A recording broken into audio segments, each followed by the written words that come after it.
What's up guys, balik lagi bareng gue Billy. Dan di episode kali ini kita bakal bahas tentang topik adakah Yesus pada cerita kesaksianmu? Banyak orang gemar menceritakan mujizat-mujizat yang mereka alami menjadi cerita kesaksian mereka.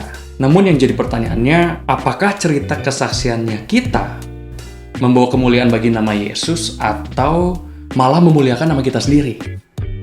Coba kita flashback ke salah satu mujizat yang Tuhan Yesus pernah buat di Perjanjian Baru. Waktu itu Tuhan Yesus menyembuhkan orang yang buta sejak lahir. Coba deh kalian baca selengkapnya di Yohanes 9 ayat 1 sampai 42. Nah, waktu itu orang-orang Yahudi yang menganggap bahwa Tuhan Yesus adalah manusia berdosa, sama seperti manusia-manusia lainnya, gak percaya nih kalau Tuhan Yesus bisa menyembuhkan orang yang buta sejak lahir. Orang-orang Yahudi ini menghampiri kedua orang tua dari anak tersebut yang buta sejak lahir.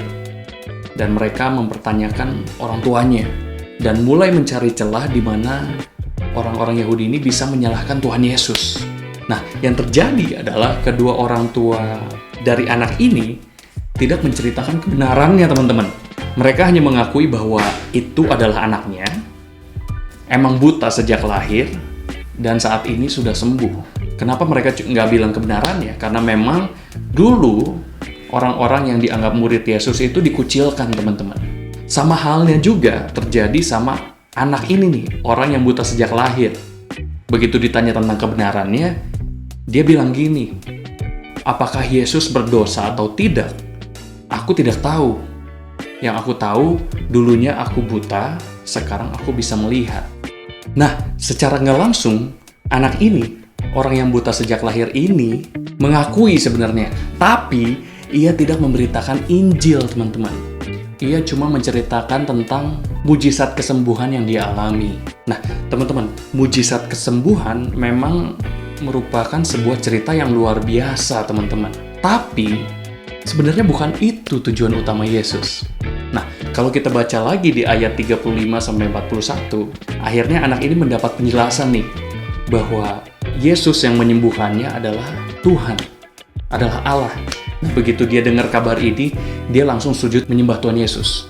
Nah, teman-teman, Injil adalah Yesus Kristus yang turun ke bumi, mati di atas kayu salib, dan bangkit untuk menebus dosa umat manusia. Nah, seharusnya Injil ini nih teman-teman yang menjadi inti dari kesaksiannya kita.